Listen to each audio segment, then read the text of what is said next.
जी, इस वक्त एक तस्वीर दर्शकों को दिखा देते हैं। योग गुरु बाबा रामदेव पहुंचे हुए हैं वोट कास्ट करने के लिए। पतंजलि योगपीठ के एमडी आचार्य बालकृष्ण भी उनके साथ मौजूद है और ये एक्सक्लूसिव तस्वीर आपको हम दिखा रहे हैं। बाबा रामदेव ने भी वोट कास्ट किया है, लोगों से भी वोट करने की अपील वो करते हुए नजर आ सकते हैं अभी। और वोट कास्ट करने के बाद बाहर निकलते हुए योग गुरु बाबा रामदेव को आप देख रहे हैं। तो इन दिनों काफी मुश्किलों में भी घिरे हुए योग गुरु बाबा रामदेव। सुप्रीम कोर्ट में 2 बार पेशी हो चुकी है और अब उसके बाद वोट कास्ट करने के लिए पहुंचे, क्योंकि लोकतंत्र का महापर्व है आज और मतदान आपका।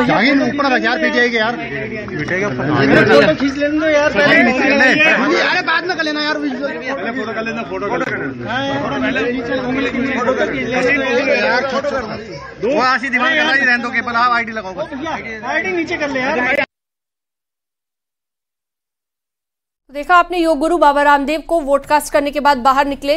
अलग अलग तस्वीरें लगातार सामने आ रही है। जो भी दिग्गज पहुंच रहे हैं चुनाव प्रचार के लिए, माफ कीजिएगा, वोट कास्ट करने के लिए, लगातार उनकी तस्वीरें भी आपको दिखा रहे हैं। लेकिन फिलहाल आपने देखा योग गुरु बाबा रामदेव को भ्रामक विज्ञापन के फेर में फंसे हुए हैं। सुप्रीम कोर्ट से फटकार भी लग रही है, चक्कर काट रहे हैं। लेकिन देखिए, एक बहुत बड़ा संदेश और एक अपील देशवासियों से करते हुए योग गुरु बाबा रामदेव को आप देख रहे हैं। हमारे साथ स्टूडियो में मेहमान मौजूद है, प्रभात जी के पास जाना चाहेंगे, इसी पर एक रिएक्शन ले लेते हैं। प्रभात जी, देखिए, अब तक का जो वोट परसेंटेज निकल कर आया है, लगभग 2.5 घंटे का समय बीत गया है। 2 घंटे का हमने 10%, कहीं कहीं पर 14%, कहीं कहीं पर 13% का वोट प्रतिशत निकल कर आया है। क्या लग रहा है आपको कि ये अब तक का अच्छा वोट प्रतिशत है? नहीं कंचन जी, निश्चित तौर पर देखिए, अब जैसे जैसे समय होगा वोट प्रतिशत बढ़ेगा और वोट प्रतिशत जब बढ़ता है, देखिए जनता में सबसे बड़ी चीज कंचन जी जो मैं कहना चाह रहा था पहले दौर में, जो मैंने बात कही कि जो ये पश्चिम का जो रण 8 सीटों का हो रहा है, उसमें भारतीय जनता पार्टी अपना प्लस इसलिए करने जा रही है कि उसने जो अभी तक 10 साल के अपने शासनकाल में मोदी जी के शासनकाल के और 7 साल उत्तर प्रदेश के योगी सरकार के, ये एक सबसे बड़ा एक उपलब्धि ये है कि जनता तक वो जो योजनाएं पहुंची हैं, जनता को जो विश्वास है पार्टी के प्रति, और जो अभी आरएलडी के साथ जो गठबंधन हुआ है, ये एक भ्रामक है कि किसान नाराज है, एमएसपी उसको ये नहीं मिल रहा। अरे गन्ना किसानों का बड़ा भुगतान हुआ है, ये एक बहुत बड़ी बेल्ट है।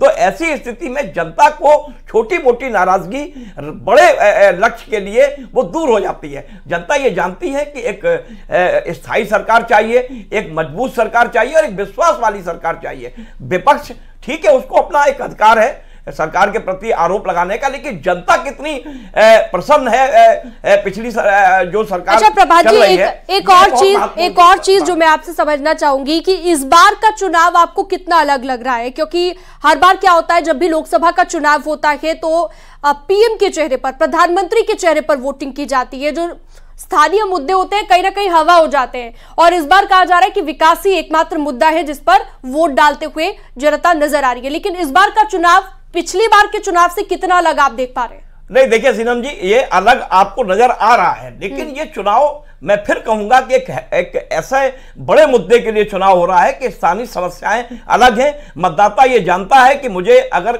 सरकार चुननी है तो एक स्थायी सरकार चुननी है, और एक सबसे बड़ा विश्वास, एक अगर किसी चेहरे पे विश्वास इस देश को या प्रदेश को योगी के नेतृत्व में विश्वास हुआ है, तो जनता उन बड़े मुद्दों को लेके जो है छोटे मुद्दे भूल जाती है। अब 24 का जो ये रण है, ये निश्चित तौर पे अभी पहले चरण की वोटिंग चल रही है और धीरे धीरे यहां से जो बयार बहेगी वो पहुंचेगी वहां पश्चिम तक और मध्य तक। लेकिन मेरा ये मानना है कि ये चुनाव बहुत ही एक जनता इसको लड़ रही है। जनता जानती है कि विपक्ष के हमें भ्रमजाल में नहीं आना है, हमें उन मुद्दों पे वोट करना है जिससे कि देश के बड़े मुद्दे जो हैं। एक बड़ी खबर हम दर्शकों को दे देते हैं, आपको रोकना चाहूंगी। बिजनौर से बड़ी खबर आ रही, चंद्रशेखर ने इंतजामों पर सवाल खड़े किए हैं, ईवीएम खराब होने पर उठाए हैं सवाल। चंद्रशेखर ने 10 से ज्यादा मशीनें खराब होने पर आरोप लगाया है। बूथों पर लगे सीसीटीवी कैमरों पर भी सवाल उठा रहे हैं। गलत डायरेक्शन में सीसीटीवी कैमरे लगाए गए हैं। नगीना सीट से चंद्रशेखर उम्मीदवार हैं।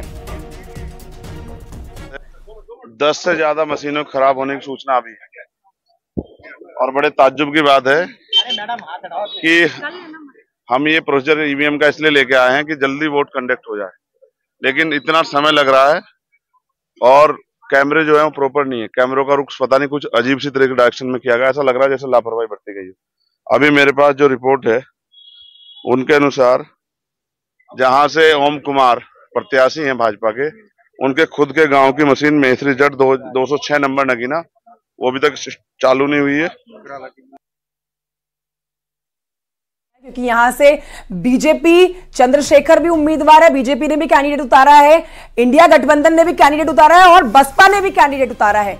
अब देखिए यहां पर चंद्रशेखर सवाल खड़े कर रहे हैं कि जहां ईवीएम खराब हो रही है, सीसीटीवी गलत डायरेक्शन में लगाए गए हैं, सवालों का जवाब देना होगा। बहरहाल हमारी बड़ी कवरेज लगातार बनी हुई है, स्टूडियो में मेहमान हमारे साथ मौजूद है, हमारे तमाम सहयोगी फील्ड से आपको हर एक अपडेट पहले दे रहे हैं। फिलहाल एक छोटे से ब्रेक के लिए यहां पर रुक रहे हैं, जल्द लौटेंगे।